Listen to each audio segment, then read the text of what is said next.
बहुत पुराने समय की बात है। एक राज्य के राजा बहुत बीमार रहते थे और धुआं उड़ने से और धूल उड़ने से उनकी बीमारी और बढ़ती जा रही थी। कभी उन्हें सांस लेने में कठिनाई होती तो कभी उनकी आंखों से पानी गिरता था। वहां के मंत्री ने परेशान होकर हकीम और वैद्य से बात की। राजा जी का इलाज अब इस स्थिति में करना बहुत मुश्किल है। मंत्री जी, आप जाकर क्यों ना ज्योतिषी से बात करें ताकि वह कुछ उपाय बता सके।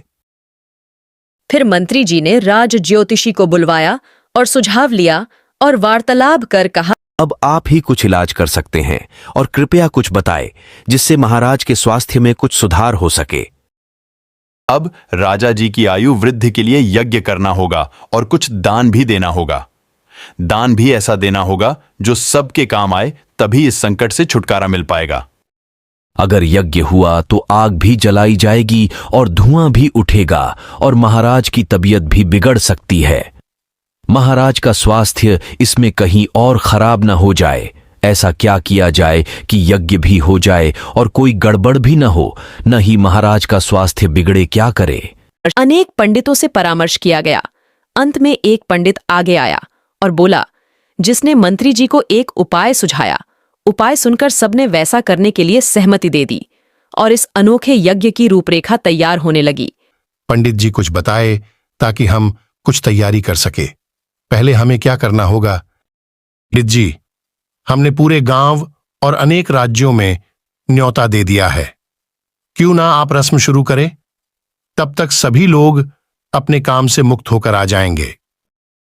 सुनते हो बनवारी लाल, आज महाराज के यह अनोखा यज्ञ होने वाला है। चलो देखने चलते हैं। सुना है आज वहां पर प्रजा के लिए खाना भी है। चलो चलते हैं। अरे सुनती हो भाग्यवान, चलो आज हमें राजा के यहां से न्योता आया है। आज एक नोखा यज्ञ होने वाला है।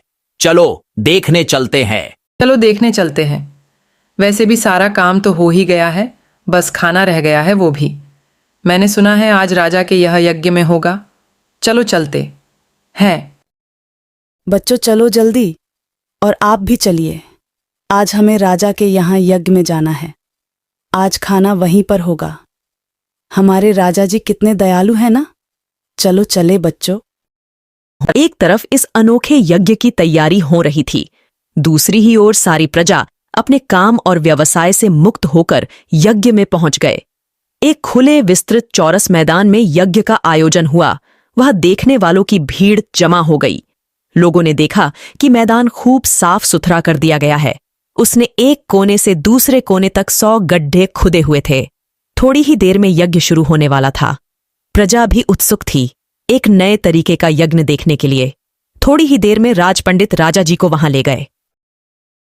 महाराज, जैसे जैसे मैं कहता जाऊं वैसे वैसे आप मेरे मंत्रों के उच्चारण के बाद एक एक पौधा जमीन के अंदर गाड़ते जाए, ताकि विधिपूर्वक सारे पौधे लग जाएं और यज्ञ की समाप्ति हो और आपकी आयु में वृद्धि हो और राज्य भी खुशहाल रहे और प्रजा भी।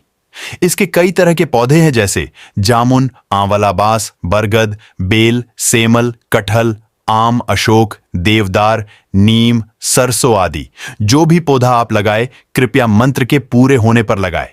जैसे जैसे पंडित जी मंत्रों का उच्चारण करते जा रहे थे, वैसे वैसे महाराज सारे पौधे लगाते गए और सारे नगर अनेक राज्यों ने यह दृश्य देखा। तभी यज्ञ संपत्ति की ओर जा रहा था। ओम हिम क्लीं चामुंडे विजय नमो नमः। नक्षत्र वाटिका लगाई, ओम फट स्वाहा। पंचवटी और पौधों की वाटिका भी बनाई गई। नवग्रह वाटिका भी लगी। अब लोगों को इस अनोखे यज्ञ का महत्व समझ में आने लगा।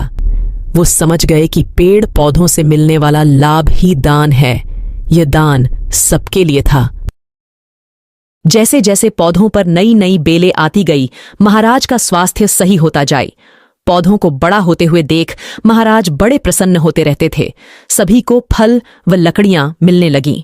उनमें नया संचार और प्रजा में नई आशा आ गई। प्रजा ने इस अनोखे यज्ञ की प्रशंसा भरपूर तरीके से की और राजा ने आह्वान किया कि सभी लोग फल और छायादार वृक्ष के लिए पौधे लगाएंगे। अगर आपको यह कहानी अच्छी लगी तो चैनल को सब्सक्राइब करना ना भूले और नई कहानियों के लिए लाइक करें और शेयर करें। धन्यवाद।